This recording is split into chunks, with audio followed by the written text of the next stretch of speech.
안녕하세요. 얼마 전까지 결혼을 앞두고 있었던 예비 신부입니다. 해가 넘어가기 전에 결혼을 하는구나 싶었는데 파혼하고 이렇게 사연을 보내게 되었네요. 제가 원래는 다니고 있는 회사 가까운 곳에서 자취를 하고 있었습니다. 그런데 결혼 준비를 한참 시작하면서 결혼 자금이 다 뭐다 해서 방을 빼야 하는 상황이 되었어요.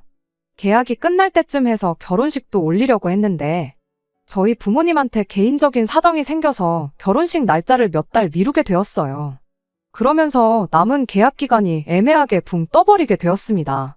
집주인분께 딱 2달만 연장해주면 안 되겠냐고 물어봤지만 이사 처리 애매해서 안 된다고 보기 좋게 거절당했지요. 6개월은 연장해줄 테니 생각해보라고 역제안을 해오셨지만 아무래도 아닌 건 아니었어요. 부모님 집에 제가 쓰던 방이 그대로 있어서 크게 상관은 없지만 그렇게 되면 제가 출퇴근하기 너무 불편해지는 상황이 돼버리는 관계로 일단 뒤는 생각 안 하고 덜컥 집부터 구하게 되었어요. 신혼집을 구하는 과정에서 남자친구가 집이 구해지면 그냥 자기도 같이 들어가 살면 안 되냐고 물어왔습니다. 어차피 결혼식 날짜를 대충이나마 잡아놨는데 결혼한 거나 마찬가지 아니겠냐면서요. 사람 일 한 치 앞도 모르는 거라 파혼을 미리 예상하고 거절한 건 아니지만 괜히 남들 보는 눈도 있고 그냥 개인적으로 신혼생활은 결혼식 올리고 시작하는 게 더 좋겠다 싶어서 좋게 잘 설명하고 그냥 혼자서 지내기로 했죠. 그래서 남자친구는 그냥 회사 기숙사에 계속 머물게 되었어요. 저와는 다르게 기숙사다 보니 아무 때고 편할 때 나올 수 있어서 크게 문제되는 것도 없었고요. 파혼을 예상했다면 집부터 구할 일도 없었을 겁니다. 애초에 집을 구하라고 하셨던 건 저희 부모님이 먼저 제게 제안해 주셨기 때문에 가능한 일이었어요. 제가 직장 생활을 암만 오래 했다고 한들 아파트 하나 덜컥 살 만큼 모아놓은 상황은 아니었으니까요. 부모님께서 모자란 돈을 어느 정도 지원해 주신 덕분에 경기도 신도시 쪽에 20평대 아파트를 제 명의로 먼저 매매를 하게 되었습니다. 집을 제가 구한 이유가 따로 있는 건 아니에요. 애초에 결혼 준비하면서 모아놓은 돈이 남자친구에 비해 제가 훨씬 많았다 뿐이고 그리고 부모님이 도와주신 부분도 한몫했지요. 제가 집까지 해오면서 남자친구하고 결혼하고 싶어서 그랬던 것도 아니고요. 결혼이 혹시나 어그러지더라도 집은 남잖아요. 괜히 네 돈 얼마, 내 돈 얼마 해서 나중에 문제 생기는 것보다 한 사람 돈으로 하는 게 더 낫다고도 생각했습니다. 제가 모아놓은 돈이 남자친구에 비해 많다고 해서 제 직장이 남자친구 회사보다 좋은 곳이냐 물어보신다면 또 그런 것만도 아니에요. 동종업계랑 비교하면 월급이 많이 짠 편이거든요. 실제로 남자친구와 저의 벌이를 비교해보면 제가 훨씬 덜 벌기도 하고요. 다만 웬만해선 잘릴 일도 없이 안정적인 데다가 제가 처음 사회생활을 시작한 직장이다 보니 나름 애착도 있고 일이 익숙하고 편한 이유 때문에 아직도 다니고 있을 뿐입니다. 벌써 10년 차가 다 되어가는데도 처음 일 시작했을 때랑 비교해보면 아직도 같은 앞자리수 월급을 받고 있어요. 그에 비해서 남자친구는 이름 들으면 아실 분들은 다들 아실 법한 그런 회사 다니고 있습니다. 모아놓은 돈이 저보다 적은 이유는 취직한 지 아직 얼마 되지 않았기 때문이고요. 지금 당장 연봉만 두고 보면 제가 버는 만큼의 2배 가까이 받고 있어요. 연말에 터지는 상여금 생각하면 저보다 2배 넘게 번다고 봐도 무방하고요. 그래서 당장 제가 돈 얼마 더 모았고 부모님 도움받아 집을 해간다고 한들 길게 보면 결국 남자친구가 가장 역할을 하게 될 텐데 당장 돈 얼마 더 해가는 게 큰 문제가 된다고 생각하지 않았어요. 결혼이 앞으로 둘이서 잘 살자고 하는 거지 내가 잘났네, 네가 잘났네 서로 재면서 경쟁하려고 하는 것 아니잖아요. 그래도 신혼집에 들어갈 살림살이들은 남자친구 돈으로 하기로 했어요. 당장 주머니 사정상 중고차를 뽑아야 할 테지만 차도 남자친구 돈으로 하기로 했고요.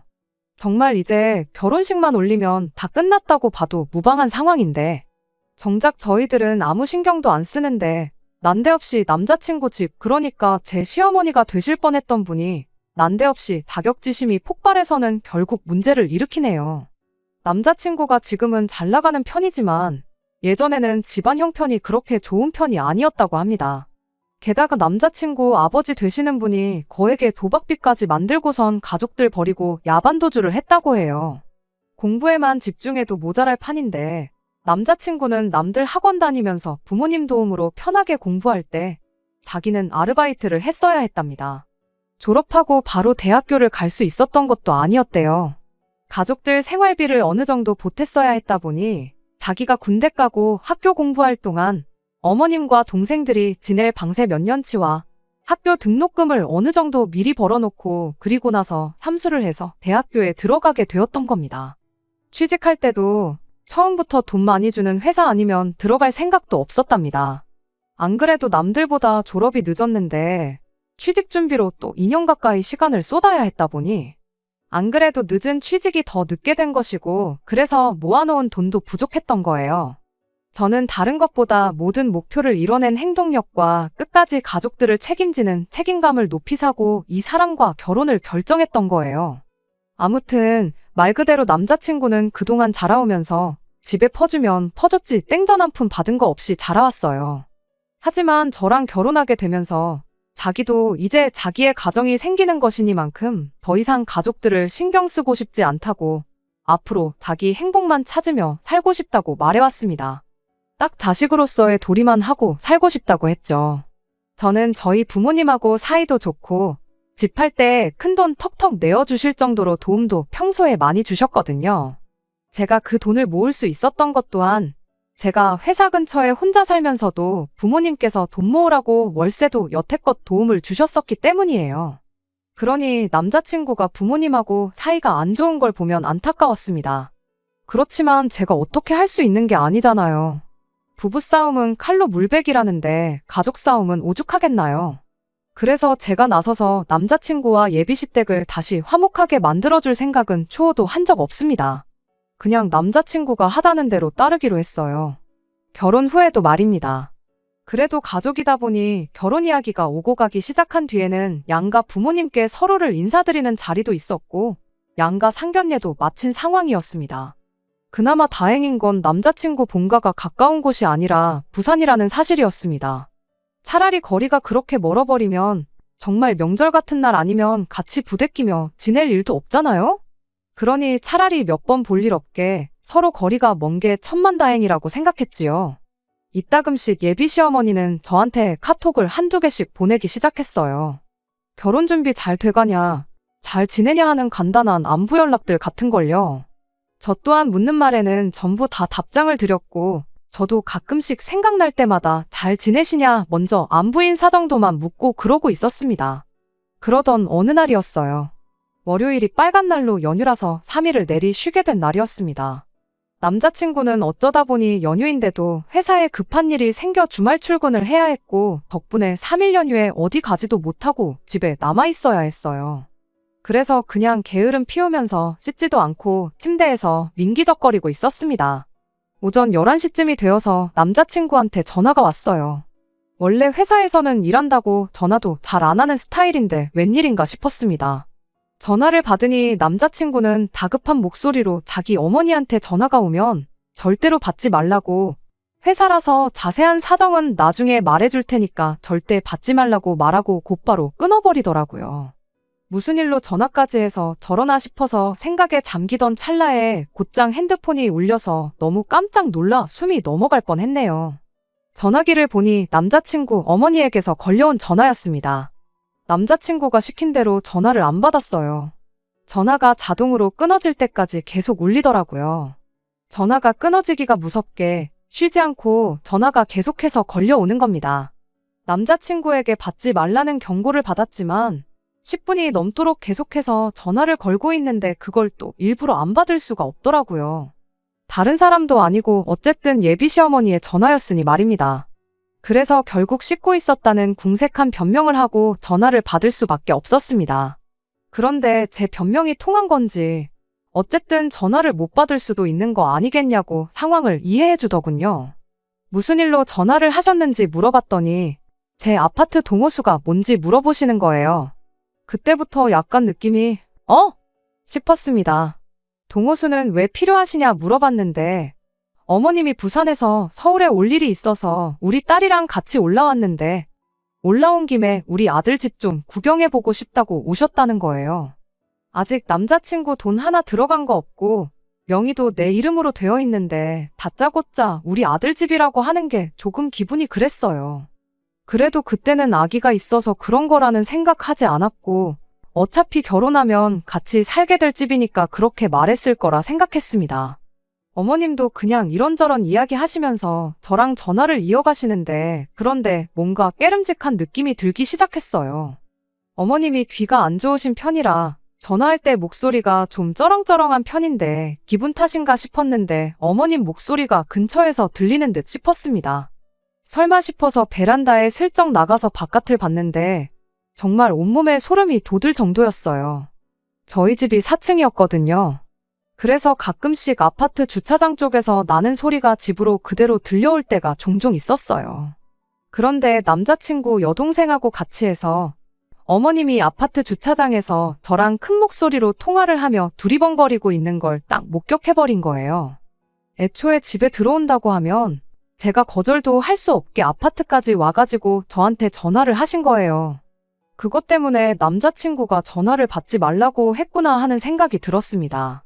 뭐 다른 방법이 없을까 하다가 어머님한테 아파트 인테리어 공사 때문에 주말 동안 공사하기로 일정이 되어 있고 지금 남자친구가 연휴 동안 출근하게 되어서 저도 지금 회사 나와서 일하고 있다고 적당히 둘러댔습니다. 어머님은 제가 어머님이 아파트 단지 안까지 들어와 있다는 걸 알고 있는지 모르는 상황이었으니 그냥 집만 슬쩍 보고 간다고 몇 동 몇 호인지 알려달라는 걸 제가 집 정리 끝나고 하면 정식으로 초대할게요 하면서 얼버무리면서 상황을 무마해서 넘겼어요. 베란다에서 숨죽여서 지켜보고 있는데 어머님은 계속 돌아다니면서 아파트 단지 이곳저곳을 왔다 갔다 하시더라고요. 인테리어 공사 중이라고 말했으니 공사하고 있는 곳을 찾으시려 했던 것 같습니다. 그러다가 이내 포기하고 아파트 단지 밖으로 나가는 모습까지 목격하고 나서야 저도 한숨 돌릴 수 있었습니다. 그런데 또 한편으로는 어머님이 어디 숨어서 지켜보고 있지 않을까 싶은 생각에 저녁 바깥이 깜깜해질 때까지 겁이 나서 밖에도 못 나가고 있었어요. 남자친구한테 어머님이 내 집은 어떻게 알고 찾아오셨을까 물어봤어요. 혹시 내 집이 어디인지 말해줬냐고요. 남자친구가 자기가 가족들하고 그런 대화 주고받을 만큼 친해 보였냐고 그럴 리 없지 않냐고 하는 겁니다. 어떻게 알아냈을까 곰곰이 생각을 해보다가 또 소름이 돋았습니다. 생각해보니 제가 집 계약 마무리하고 끝전을 치르고 드디어 내 집이 생겼다는 기쁨에 제 카톡 프로필 사진을 아파트 사진을 찍어서 바꿔놓았던 적이 있거든요. 거기에 붙어있는 아파트 이름을 보고 아파트가 어디인지 찾아봤던 거예요. 정말 그것 말고는 어떻게 알아낼 방법이 없었던 상황이고 아파트 단지까지는 들어왔는데 동호수를 물어보셨던 걸로 봐서 제가 사는 곳까지는 찾아왔지만 상세한 주소를 알지 못해 결국 포기하고 돌아가셨던 거죠. 남자친구한테 그런데 어머님이 부산에서 여기까지 진짜 왜 찾아오셨을까? 서울에 볼 일이 있다고는 했지만 제가 사는 지역이 경기도권에서도 신도시 인근에 있는 구도심이라서 솔직히 여기까지 오려면 지하철 타고 최대한 근처까지 진입해서 버스 타고 가는 것 말고는 따로 방법이 없는 곳이나 마찬가지거든요. 그런데 그 일이 있던 뒤로 바로 다음 주 일이었어요. 제가 실수를 해버리고 만 것이죠. 남자친구 앞으로 급한 등기가 본가로 잘못 배달되었다고 남자친구 여동생이 저한테 다시 보내주겠다고 주소를 알려달라고 했어요. 급한 서류인 것 같았고 남자친구가 연락이 안 되는 상황에서 기숙사로 보냈다 분실 우려도 있고 해서 제가 대신 받기로 했던 거예요. 그런데 그날 저녁에 겨우 연락이 닿은 남자친구가 자기 급하게 처리할 서류 같은 거 없다고 하더니 둘 다 동시에 앞불싸 하면서 예비시댁에서 내 집 주소를 알아내려고 수작을 부린 거구나 하는 걸 눈치채게 되었어요. 덕분에 남자친구가 한동안 주말에는 어디 나가지도 않고 저랑 같이 제 명의로 된 집에 머물면서 언제 쳐들어올지 모르는 자기 가족들을 같이 맞이할 준비를 하고 있었습니다. 아니나 다를까 주소 알아내자마자 얼씨구나 하고 한 달도 안 걸려서 다시 집 앞까지 찾아왔더군요. 이번에도 연락은 당연히 없었습니다. 다행히 남자친구가 같이 있어준 덕분에 걱정이 되거나 하지는 않았어요. 들어오자마자부터 집이 참 아늑하니 좋네 하면서 예비신우랑 같이 해서 집안 구석구석을 돌아다니더라고요. 선반장도 하나씩 다 열어보고 나중에는 제 옷방에 가서 옷장도 열어보고 옷도 한 번씩 꺼내보는 겁니다. 집 구경하러 왔다고 해놓곤 제가 어떻게 갖춰놓고 사는지 확인해보러 온 것처럼 보였어요. 누가 보면 마치 자기 집인 것 마냥 행동하더라니까요.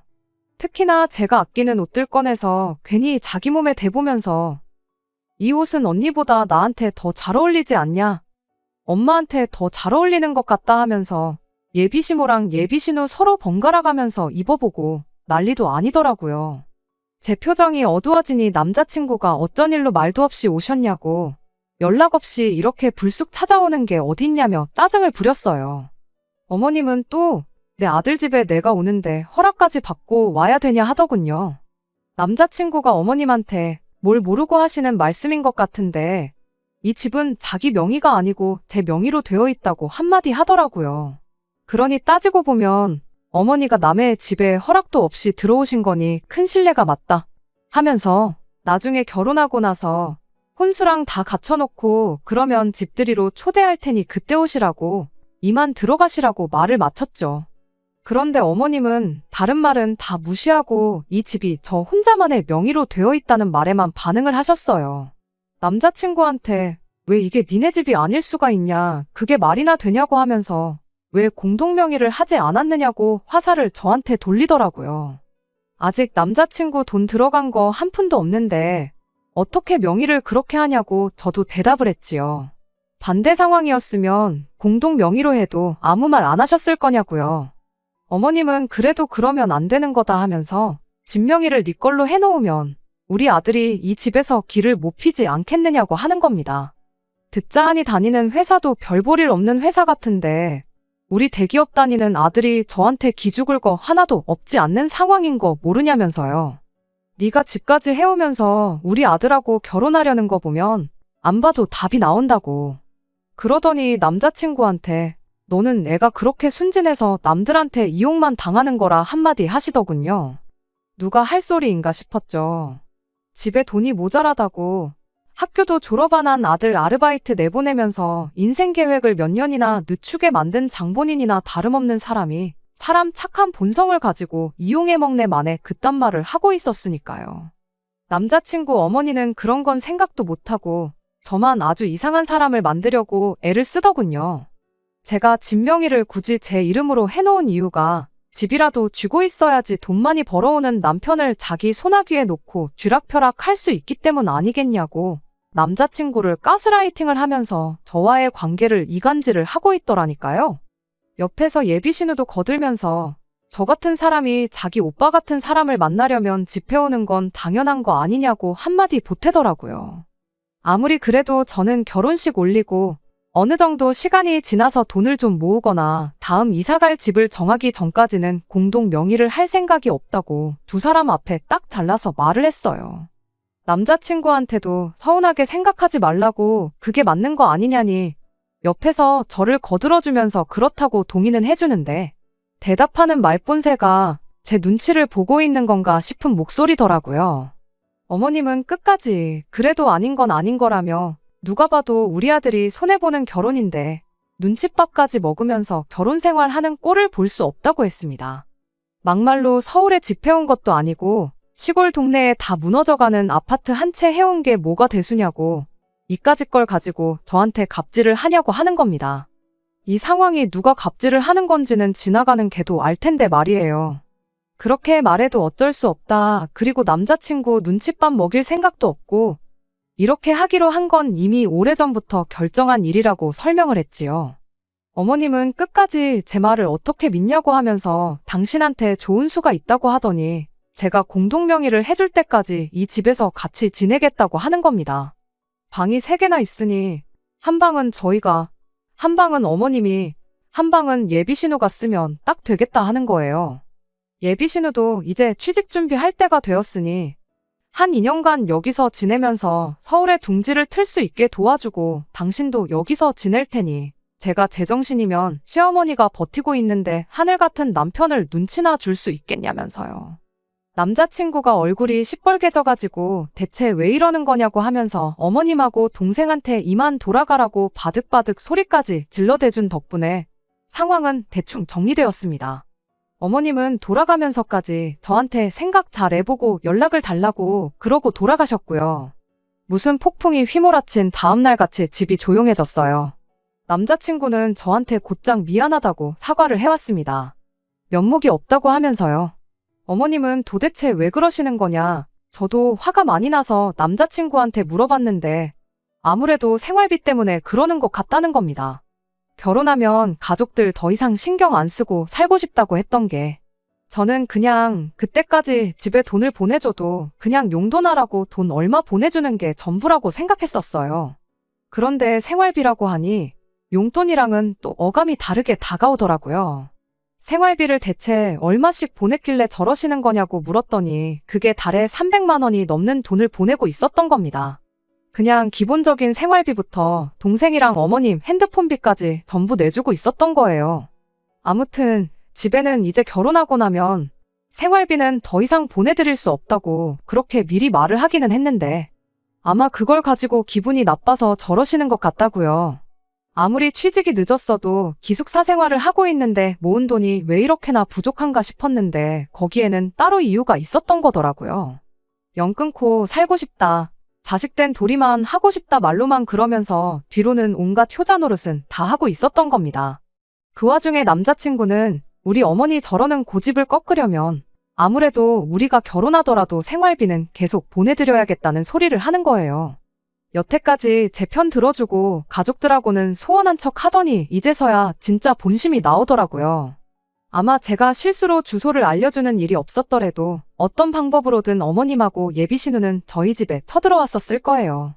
남자친구 가족들이 별 볼 일 없는 너는 평생 대기업 다니는 남편한테 의지해서 살게 될 거라고 했던 그 말부터 공동명의를 안 해주면 들어와서 살겠다고 통보하는 것까지 모두 계획된 일이라는 생각이 들었습니다.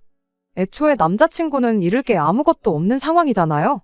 공동명의를 해주는 것과 자기 가족들 생활비 챙겨주는 건 당장은 아무런 연관도 없는 일이고 어떤 결정을 내리던 간에 둘 다 남자친구만 이득을 보는 속이 뻔히 보이는 상황이잖아요. 혹시나 제가 지나치게 생각을 하는 건가 싶어서 남자친구 속을 떠보려고 가족이냐 나냐 둘 중에 하나를 선택하라고 물어봤습니다. 가족들과는 결혼 후에는 거리를 두고 지내겠다고 이젠 가족이 아니라 자기 자신의 행복부터 찾고 싶다고 호언장담했던 모습과는 다르게 그래도 가족인데 어떻게 모른 척 살겠느냐면서 부디 제가 이 상황을 이해해주면 좋겠다고 사정을 하더라고요. 평생을 가족들 호구 노릇을 하고 자라서 그런지 결국 결정적인 순간에도 끝내 가족을 택해버린 남자친구였던 거예요. 남도 아니고 가족을 챙기겠다는데 그게 잘못된 거라 손가락질 할 사람은 아무도 없을 거예요.